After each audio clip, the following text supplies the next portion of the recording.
आज से लगभग 10 साल पहले यानी कि 24 मार्च 2011 को यह वो दिन आ गए जिसने पूरन सिंह जी की जिंदगी को पूरी तरह से पलट कर ही रख दिया था। दरअसल बात है उत्तर प्रदेश के एक छोटे से गांव की, जहां पर पूरन सिंह जी व उनका परिवार बहुत हंसी खुशी रहता था। वो एक साधारण गरीब परिवार था, ग्रामीण परिवार था। परंतु एक दिन अचानक पूरन सिंह जी की सुबह सुबह तबीयत खराब होने लगी। उन्हें सांस लेने में दिक्कत होने लगी, जिसे देखकर उनके परिवार वाले घबराने लगे। वे गांव के ही लोकल किसी डॉक्टर को बुला लाए, परंतु डॉक्टर आने से पहले पहले ही पूरन सिंह जी अपना शरीर छोड़कर जा चुके थे, मतलब कि उनका देहांत हो चुका था।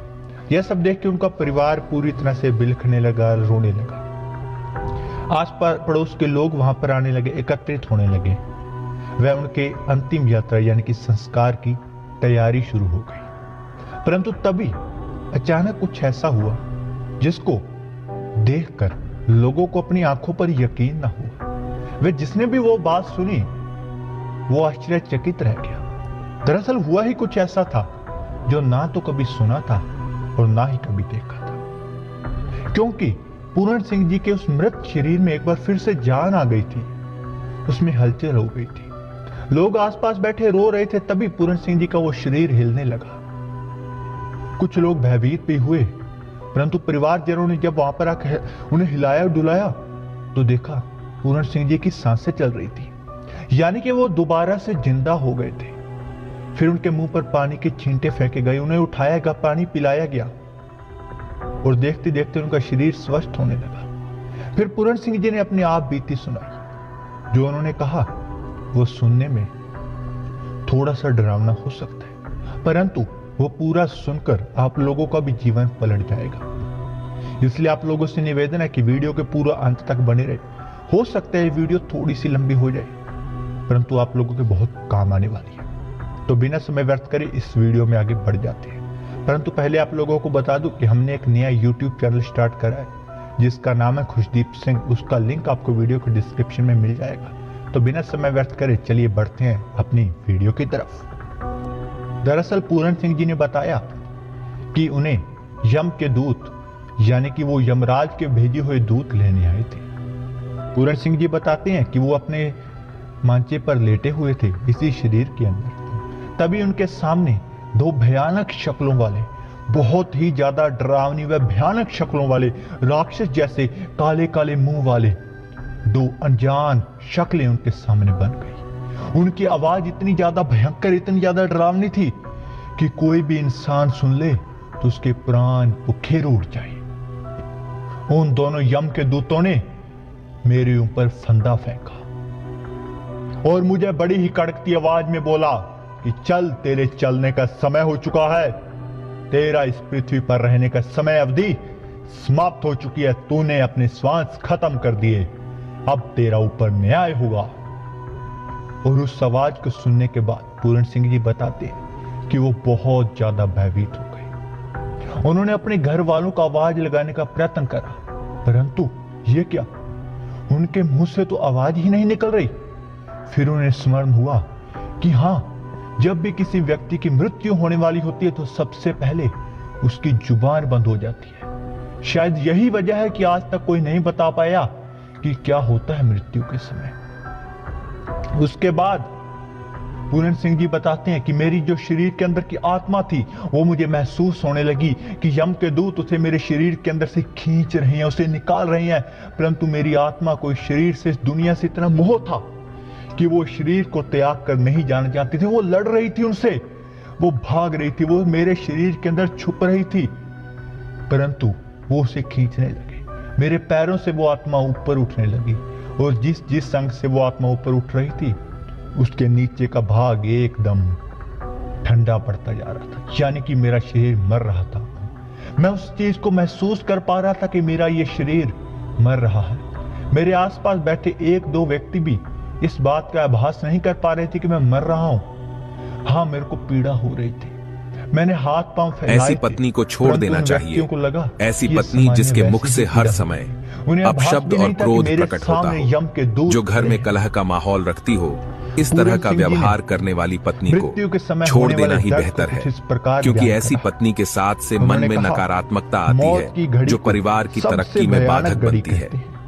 मौत के समय, इस शरीर से अलग होने के समय जीव को जो तकलीफ होती है उसका वर्णन नहीं किया जा सकता। भाव बहुत ही बुरी दशा होती है। मौत के समय सारा शरीर अकड़ जाता है, हाथ पैरों के जोड़ मुड़ जाते हैं, खून का पानी बन जाता है, चेहरा पीला पड़ जाता है, आंखें खड़ी हो जाती हैं, दिल की धड़कन बंद हो जाती है और शरीर धीरे धीरे ठंडा होना शुरू हो जाता है। आत्मा शरीर के रोम रोम में जा छुपती है, परंतु काल शरीर की सब हड्डियों को तोड़ फोड़ कर आत्मा को निकाल कर ले जाता है। आपको बता दें कि श्रीमद् भागवत पुराण में भी इसका वर्णन मिलता है। आत्मा के शरीर में से निकलने के समय इतना दुख तथा दर्द होता है कि जितना कि 100,000 बिच्छू इकट्ठे मिलकर डंक मारें, एक बिच्छू के डंक मारने पर ही शरीर में इतनी जलन होती है कि 8 पहर तक जीव तड़पता रहता है। इससे उस भयानक दुख का अनुमान बड़ी आसानी से लगाया जा सकता है। कुरान शरीफ में भी इसी तरह फरमाया गया है कि एक कांटेदार झाड़ी को गुद्दा के रास्ते से डालकर मुंह के रास्ते खींचा जाए तो जितनी तकलीफ होती है उतनी ही मौत के समय होती है।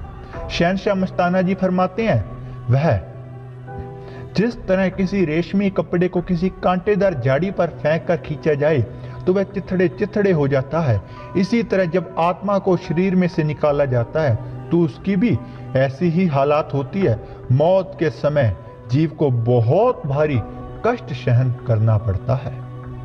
पूरन सिंह जी बताते हैं कि इतना कष्ट सहने के बाद जब उसकी आत्मा को आखिरकार यम के दूतों ने अपने फंदे में डालकर खींच लिया शरीर से, तो एक झटके में समझ आ गया कि यह शरीर व दुनिया तो नाशवान थी, एक झटके में सब खत्म हो गया।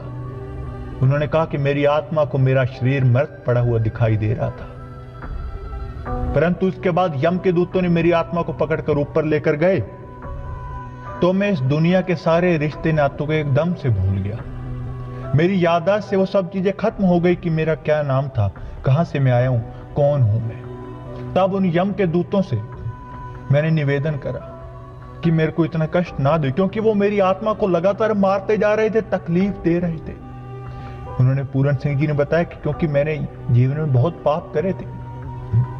मैंने उन यम के दूतों से निवेदन करा तो उन यम के दूतों ने कड़कती आवाज में बोला कि अगर तेरा कोई सच्चा गुरु है तो बुला ले उसे, क्योंकि वही तेरी अब रक्षा कर सकता है। और इतना सुनने के बाद तो मैं तार तार हो गया, क्योंकि मैंने तो कभी कोई गुरु बनाया ही नहीं, मैंने तो कभी ईश्वर की तरफ ध्यान दिया ही नहीं था, मैं तो संसार के कर्मों में ही लगा रहा था। उसके बाद वो मुझे एक ऐसे मार्ग से लेके जाने लगे जहां पर चारों तरफ सिर्फ अंधकार ही अंधकार था, बहुत भयंकर अंधकार था, डरावनी आवाजें आ रही थी।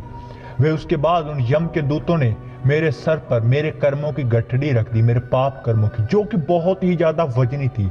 वहां की जमीन मानो सूरज के समान तप रही हो, मैं नंगे पैरी थी मेरी आत्मा। उन्होंने कहा कि इतना पैरों में जलन हो रही थी उस गर्मी के कारण, बहुत ज्यादा गर्म थी वहां पे हवा, सब चीज गर्म थी, हवा चल नहीं रही थी और अंधेरा ही अंधेरा था।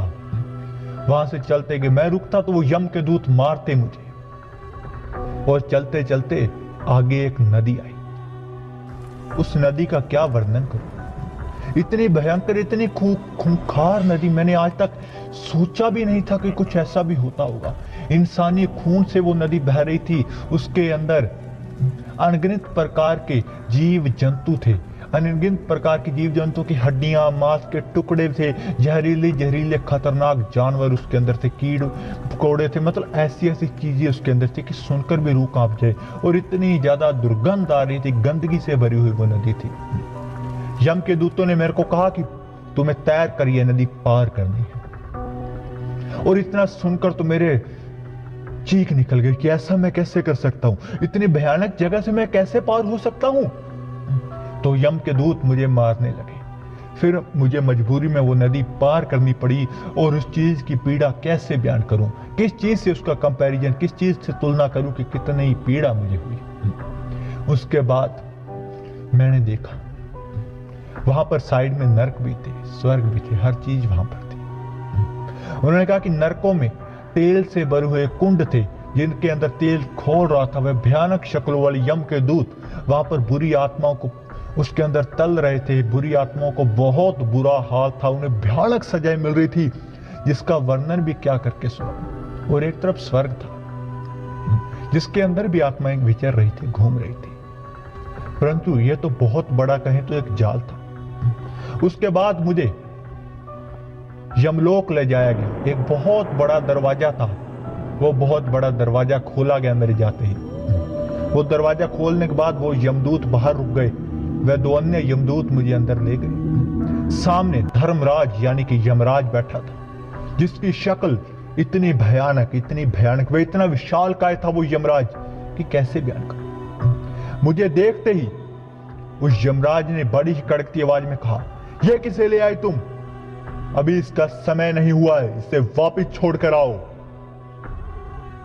और इतना सुनने के बाद मैं तो स्तब्ध खड़ा रह गया था, क्योंकि उनकी आवाज इतनी ज्यादा कर्कश, इतनी डरावनी थी कि क्या बताऊं। परंतु जैसे ही यमराज ने हुक्म दिया कि तुम गलत व्यक्ति को ले आए हो, तुरंत यम के दूतों ने मुझे पकड़ा और मेरी आंखों के सामने कोई पर्दा सा डाला और एक झटके में मेरी आंखें खुली तो मैं शरीर पर था। मेरे घर के आसपास वाले लोग मुझे देखकर डर रहे थे, उनको लग रहा था कि मैं भूत हूं। दोस्तों, पूरन सिंह जी ने यह सब बताया कि उनकी मौत के बाद क्या कुछ हुआ, परंतु पूरन सिंह जी एक और रहस्यमयी बात बताते हैं। वो कहते कि हाँ, स्वर्ग नरक था, परंतु कुछ आत्माएं ऐसी थी जिनको मृत्यु के उस रास्ते में कष्ट नहीं दिया जा रहा था। वो आत्माएं साइड से जा रही थी, बहुत अच्छे मार्ग से जा रही थी। वो आत्माएं कौन थी? क्योंकि स्वर्ग में जाने वाली और नरक में जाने वाली दोनों ही आत्माओं को मेरे साथ वाले रास्ते से ले जाया जा रहा था, परंतु एक दूसरा रास्ता था। उन आत्माओं को ना धर्मराज के राज्य में रोका गया, ना कहीं पर रोका गया, उन्हें तो कहीं और ही ले जाया गया था। और जो आत्माएं स्वर्ग में भी थी वो भी थोड़ी सी विचलित नजर आ रही थी, यानी कि कुछ तो ऐसा रहस्य है जो इंसानी सोच से बाहर है, जो स्वर्ग नरक यमलोक से भी शायद पार कुछ और भी होता है, जहां से वो दूसरे रास्ते से आत्माएं जा रही थी। इस प्रकार का वर्णन करा पूरन सिंह जी ने अपने मौत के बाद की जिंदगी का। कैसा लगा आप लोगों को कमेंट करके बताएं। मिलते हैं नेक्स्ट वीडियो में, तब तक के लिए रब रखा।